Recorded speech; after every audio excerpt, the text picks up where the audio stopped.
Au moment où Hartley hurle, on entend un poum, suivi d'un grognement proche du feu de camp. Je comprends que Kuro a lancé son offensive de l'autre côté. Au même instant, Equinox se rue sur le centre du camp pour soutenir Gareth resté en retrait. Au contact de l'aura de la Génasie, les pirates s'électrocutent. Elle plante 2 fois avec son trident le pirate le plus proche. Le corps du pirate s'écroule, accompagné par le cri de rage de la Génasie. Je me mis dos à dos avec Hartley et lance une secousse sismique qui déstabilise 3 archers devant nous. Dans le ciel, Peng tourne autour de nous, visiblement prêt à aider en cas de besoin. Mary, quant à elle, se rue sur le pirate qui se tient à l'entrée gauche du camp. Elle essaye de l'attaquer, mais le bougre esquive et visiblement énervé, il contre-attaque. Son coup touche Mary au bras. Elle grimace. À revers du camp, Alyssa attaque un autre membre du campement avec un fouet d'eau. Ce dernier, surpris, trébuche et s'assomme. Il ne se relèvera pas. Amy charme le plus proche des gardes à l'entrée pour laisser le champ libre à Stray, qui nous couvre à distance avec son arc en mitraillant des flèches sur les forbans, même si ses coups ne font pas forcément mouche. La riposte ne se fait pas attendre. Le capitaine pirate se lance contre Equinox et il arrive à toucher la Génasie, par surprise avec une dague cachée dans sa ceinture. Malgré l'évidence de sa blessure, la Génasie ne semble pas avoir beaucoup souffert. Le capitaine se désengage ensuite et se positionne en retrait, à environ 3 mètres de sa victime. Un bretteur charge Gareth, mais, décontenancé par la mort du camarade qui était à ses côtés, rate sa cible. Gareth profite de ce moment de flottement pour répliquer, il assène un violent coup de pied au bretteur, qui semble avoir été extrêmement douloureux vu la tête de ce dernier. Je vois Equinox courir vers le capitaine pirate pour essayer de lui asséner plusieurs coups, mais l'ennemi esquive les attaques avec des mouvements surprenants, rappelant ceux d'un homme ivre dans un bar. J'hurle. Gardez-en un vivant! Si vous pouvez pas, gardez-en un entier! Vous m'entendez? Entier! J'essaie d'empaler l'archer devant moi avec ma lance, sans succès. Je profite de la distraction que Peng m'offre lorsqu'il vole autour du pirate pour tenter un autre coup, mais le rate également, à cause de la hache d'Hartley que j'esquive à la dernière minute. Notre capitaine ne semble pas aimer se battre en équipe, je juge donc plus prudent de laisser le Drakeïde seul. À ma gauche, j'entends un cri. Je découpe en morceaux ces connards, si ça me chante. Mary, visiblement énervée, continue d'attaquer frénétiquement l'archer qui finit par se prendre un coup. Sur la droite du camp, le serpent volant de Stray s'envole pour attaquer le capitaine pirate à distance, et le touche.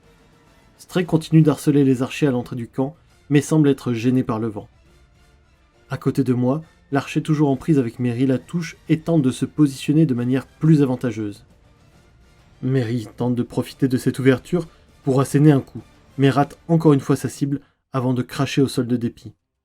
Le pirate lui répond du tac au tac. Ça sert à rien de cracher ta salive, sale sirène! Le capitaine ennemi continue d'harceler Equinox avec sa rapière et touche 3 fois la Génasie avant de réussir à se désengager à nouveau, bondissant à l'autre bout du camp, au niveau de la falaise.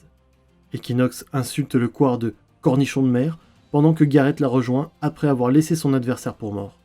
Mais il profita de l'occasion laissée par mon ami à la chevelure de feu pour se ruer vers moi et m'assène 2 coups que je n'arrive pas à parer. Du coin de l'œil, Gareth vit la scène. Il regardait devant lui, puis dans ma direction, avant de faire les mêmes gestes que lorsque le bateau des yeux rouges nous a attaqués lors de notre voyage vers Port Trésor. La foudre s'abattit sur le capitaine et sur le bretteur face à moi, les projetant tous deux à 3 bons mètres de leur position initiale. Je ne sais comment je fus miraculeusement épargné. Décidément, ces pirates sont pleins de surprises. Après avoir été repoussé, le gaillard se retrouva au pied de Mary. Une légère fumée provient de lui, accompagnée d'une forte odeur de brûlé. Il ne bougeait pas, j'étais presque certain qu'il ne simulait pas sa mort. À ma droite, Kuro continue de se battre en essayant de respecter ma demande de ne pas tuer tous les pirates. Ce faisant, ses coups ne semblent pas assez puissants pour incapaciter ses adversaires. Après de longs efforts, il finit enfin par arriver à en étourdir un qui tomba au sol. Je parvins à rassembler mes esprits après la décharge d'énergie qui s'est abattue devant moi, juste à temps pour voir Equinox courir sur les 12 mètres qui la séparent du capitaine ennemi et tenter de le pousser dans le vide. Son attitude me pousse à me demander si elle a remarqué l'éclair qui s'est abattu juste quelques secondes plus tôt. Arrivé au corps à corps, l'aura de la Genesis semble poser un problème à l'amateur de perroquets. Cela l'incommode visiblement fortement, mais il arrive quand même à se ressaisir juste avant de tomber dans le vide. Stray, toujours en retrait, continue d'arroser de flèches les archers à l'entrée du camp. Il parvient à en toucher un qui titube et tombe au sol. Le second archer, ayant repéré notre tireur d'élite, se retourne et lui décoche 2 flèches qui font mouche. Notre compagnon semble en mauvaise posture. Mary, ignorant le cadavre brûlé, va punir le mécréant qui a osé l'assimiler à une sirène. L'insulte avait fait mouche. Elle est visiblement offusquée que le pirate pense qu'elle foute de l'eau partout sur le pont. Dans sa rage, elle lui assène un coup avant de reculer vers Hartley. Tout à coup, Alyssa apparaît derrière des caisses. Notre sirène est volontairement restée cachée pour profiter d'une ouverture. Ou pour jouer. On ne sait jamais trop avec elle. Après qu'elle se soit plantée devant le capitaine ennemi, ce dernier semble perdre toute volonté de combattre. Il range même ses armes. Alyssa se retourne vers notre groupe et explique qu'à présent, c'est notre ami. Igaf, n'ayant visiblement pas compris que le capitaine est de notre côté, continue d'essayer de l'attaquer, mais le serpent volant est dévié par les mouvements d'Alyssa. Le dirigeant du camp, un peu penaud, revient vers le centre, accompagné par Alyssa. Les survivants ne sont pas nombreux et semblent assez décontenancés que leur chef ait arrêté de se battre. Gareth, sans état d'âme, se rapproche de l'entrée et fait frapper un éclair au milieu des pirates restants. Tous sont touchés. Le bilan est lourd. Le pirate voulant fuir Mary se retrouvera projeté contre la palissade. À l'entrée, l'archer charmé par l'elfe succomba d'une attaque de celle-ci après avoir été projeté à terre par la foudre. Quant au dernier, il tituba, visiblement sonné. Hartley se dirige vers celui adossé à la palissade, lui tranche la jambe sous le regard déçu de Mary, qui décide, malgré que le combat soit fini, de continuer d'attaquer le fourbe qui a osé l'insulter. Elle finit d'abréger les souffrances de l'unijambiste. Note à moi-même, ne jamais énerver le capitaine ou Mary, ils semblent aussi fous l'un que l'autre. Je me dirige vers le capitaine des pirates ennemis, et commence à le questionner sur les reliques, mais il ne semble rien savoir. Nous apprenons néanmoins son nom, il s'appelle Francis, dit danseur d'ombre, ce qui fait rire doucement toutes les personnes présentes. Le reste de l'équipage se rapproche du groupe formé autour de Francis. Une fois tout le monde suffisamment éloigné, Gareth renvoie son éclair sur la position du dernier archer vivant.